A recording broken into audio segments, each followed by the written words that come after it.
la Extremadura vieja, los pastores se reunían al anochecer en un chozo, alrededor de una hoguera, para contar historias y leyendas de su tierra. Hoy, Jesús Muga reabre uno de esos chozos con el fin de traeros esas y otras muchas historias. Haceos un sitio alrededor de esta hoguera. Acompañadnos esta noche. Bienvenidos. Una vez más, estamos encantados de recibiros en este chozo, refugio donde descubrir historias que se mueven entre lo documentado y la leyenda, entre lo real y lo que se susurra a la luz de la luna. Hoy tendremos un programa un tanto diferente, pues nos embarcamos en un viaje muy especial. Subimos a bordo del barco del Tajo, en pleno corazón del Parque Nacional de Monfragüe, para recorrer sus aguas, respirar su aire antiguo y descubrir los secretos que guarda este rincón mágico de Extremadura. Así que acomodaos bien, cerrad los ojos y preparaos para un paseo por el Tajo.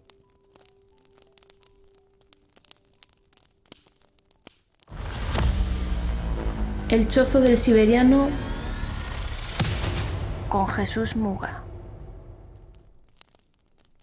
Siempre he pensado que los ríos son como las venas de la tierra. Transportan vida, historia y memorias a lo largo de su cauce. Por supuesto, el Tajo no iba a ser una excepción. Al llegar al embarcadero de Serradilla, he sentido que estaba a punto de cruzar una puerta invisible que me llevaría a un mundo donde la naturaleza aún manda, donde las leyendas siguen vivas. ¿Podéis sentirlo también? El barco nos espera, tranquilo y silencioso sobre las aguas, sabiendo que es un testigo de todo lo que aquí ha sucedido a lo largo de los siglos. El sol brilla en lo alto y el calor es casi insoportable. Por suerte, una ligera brisa acaricia la superficie del río, creando pequeñas ondas que adornan sus aguas, y nos llama a contemplarlo en busca de los llamativos cirulos que lo reinan, o tal vez sean sirenas. Ya acomodados, el barco comienza a deslizarse con suavidad, mientras que el patrón nos da las últimas indicaciones para disfrutar del trayecto con total seguridad. A medida que nos adentramos en el río, el paisaje empieza a revelarse en toda su grandeza. A un lado y al otro, las laderas del parque se elevan cubiertas de encinas, alcornoques y jaras. Aquí, la vida fluye con su propio ritmo, ajena al bullicio del mundo moderno. Como si todo este paraje se hubiese convertido en un oasis en el que encontrar refugio cuando comenzamos a sentir que la vida nos asfixia. El guía, un hombre curtido por el tiempo y el agua del río, experimentado en su labor, nos habla de este santuario natural. Nos dice que Monfragüe es el hogar de algunas de las especies más imponentes de la fauna ibérica, y no tarda el lugar en darle la razón, como si ya fueran viejos amigos que se reencuentran en un abrazo. Sobre nosotros, un buitre leonado planea en círculo, con sus enormes alas extendidas como si vigilara nuestro paso. Más allá, entre la espesura de los árboles, se distingue la silueta esquiva de una cigüeña negra, una ave rara y misteriosa que pocos tienen la suerte de ver. Entonces el barco aminora la marcha. El guía alza la voz, señalando una oquedad en la ladera de la escarpada sierra. «El macho cabrón», exclama, y todos nos precipitamos a babor para contemplar la figura de un enigmático macho cabrío de color blanco que, en total soledad, ha escogido la zona para pasar sus últimos días. El espectáculo continúa, premiándonos Monfragüe con sus mejores tesoros. Sobre la roca, al sol de la mañana, alimoches y buitres calientan sus alas con el fin de salir en busca de alimento. Tal es la cantidad que impone el hecho de pensar que nos superan de tal forma en número que si decidieran atacarnos llevados por el hambre, no quedaría un alma sobre el barco.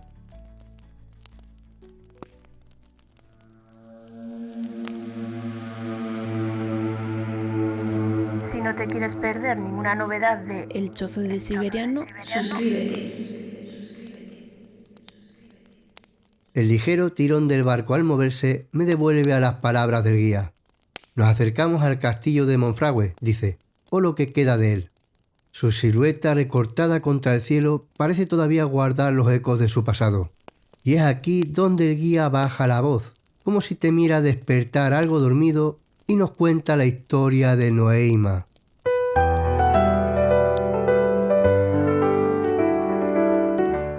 Dicen que Noeima era una princesa mora, hija del señor del castillo.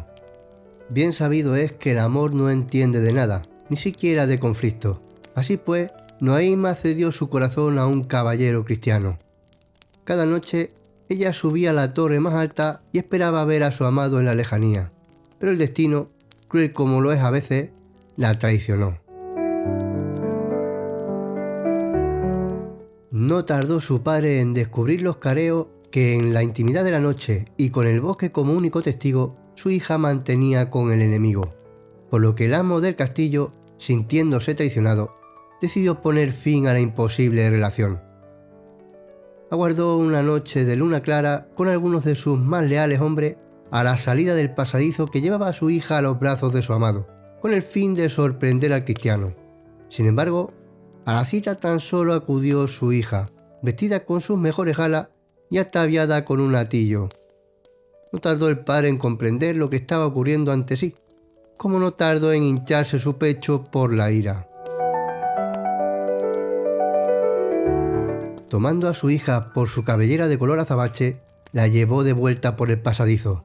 No evitó que se golpeara con las piedras que conformaban las paredes del mismo, e hizo caso omiso a las peticiones de clemencia por parte de sus hombres.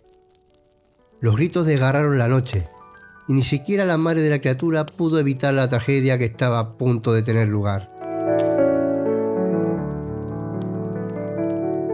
Ya en lo más alto de la muralla, el padre, siendo más amo que padre, gritó a los cuatro vientos que había sido traicionado por su hija, añadiendo que pagaría tal ofensa con su vida. Y apenas terminó su discurso, arrojó a Noeima a las entrañas del barranco que tenía ante él. El silencio se proclamó como dueño de todo el lugar de forma tan rotunda que ni los pajarillos se atrevían a cantar. Desde entonces, hay noches en las que el viento que azota las piedras parece traer un lamento. Hay quienes afirman haber visto la figura de una mujer envuelta en un velo blanco, deambulando entre las ruinas, esperando aún la llegada de su amor y reviviendo su muerte cada noche de luna clara. Aún digiriendo el trágico final de la princesa mora, avanzamos para llegar al emblemático Salto del Gitano, una formación rocosa que se alza sobre el río como una muralla natural. Y aquí, el guía nos presenta el lugar mediante otra historia. Cuenta la leyenda que en tiempos en el que los bandoleros buscaban refugio en la sierra, unos soldados dieron con el paradero del escondrijo de uno de ellos. Lo persiguieron por caminos y veredas, esquivando alcornoques y matojos, hasta acorralarlo en el límite que separa el cautiverio de la muerte. El bandolero, que era un gitano resabiado, no pretendía pasar sus días en una celda, por lo que tomó la decisión más desesperada que un hombre podía tomar. Ante la mirada atónita de sus perseguidores y sin apenas tomar impulso, se santiguó, encomendándose a la sierra como otras tantas veces había hecho, y dando un tremendo grito se arrojó al vacío. Su salto fue tan prodigioso que logró alcanzar el otro lado del precipicio, dejando a sus perseguidores con 3 palmos de narices y una buena historia que contar a sus nietos. Nadie volvió a ver jamás al bandolero gitano. Algunos dicen que logró escapar, marchándose al sur. Otro, que se convirtió en parte de la roca, quedando atrapado para siempre en la piedra que ahora lleva su nombre. El Chozo del Siberiano, tu podcast.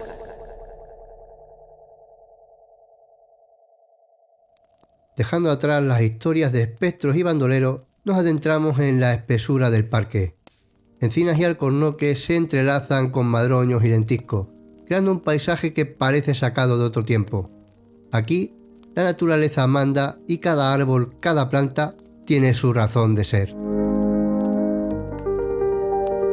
Nos cuenta el guía que de estos alcornoques se extrae el corcho, un proceso que ha sido parte de la vida de la gente de la zona durante generaciones, así como lo fuera el cultivo y la caza.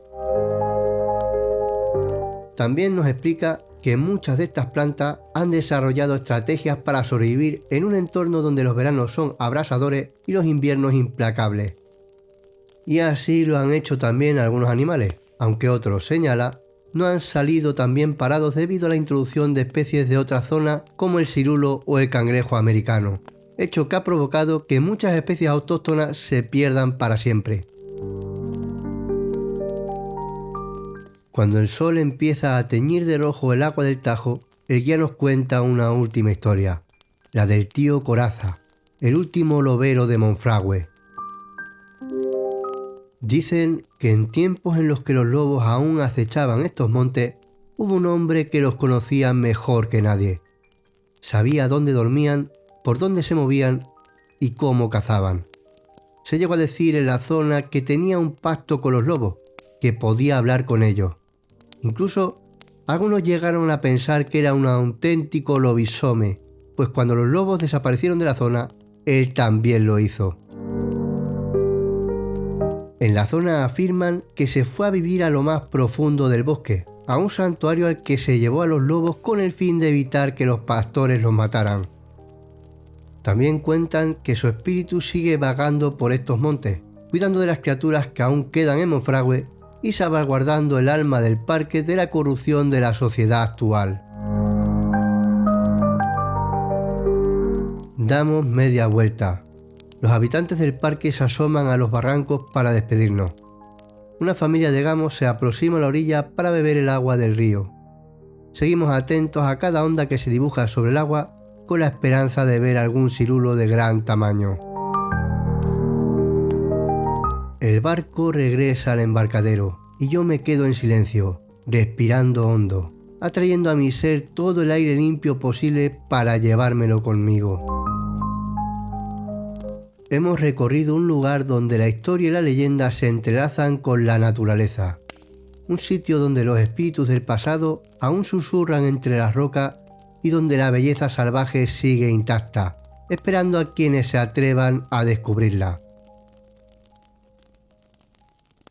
Y aquí termina nuestro viaje, aunque no esta aventura. Ya podéis abrir los ojos. Este chozo, arrebatado a la maleza de las entrañas de Monfragüe, quedará aquí para volver, pues el parque aún tiene mucho que contarnos, tanto como historias le quedan en la faltriquera al guía del barco del Tajo. Desde aquí os invitamos a que descubráis de la mano de estos profesionales lo que oculta Monfragüe, a través de una experiencia única y que os hará repetir. Podéis encontrar más información sobre los productos y paquetes turísticos que ofrecen a través de su página web o redes sociales, buscándolos tan solo por su nombre, el Barco del Tajo. Asimismo, también os invitamos a encontrar más contenido interesante sobre Extremadura en la sección Crónicas de Extremadura del blog El Borrador, o ser nuestros compañeros de viaje gracias a los vídeos publicados en el canal de YouTube de La Vereda. Gracias, muchísimas gracias de verdad por ayudarnos a crecer y a mejorar, por estar a nuestro lado en esta aventura. Los comentarios y sugerencias que dejáis, tanto en las diferentes plataformas desde las que nos escucháis, como al correo electrónico laveredapro@gmail.com, nos impulsan a ofreceros lo mejor de nosotros.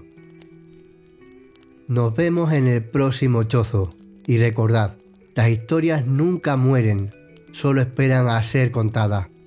Un abrazo a todos y feliz vida.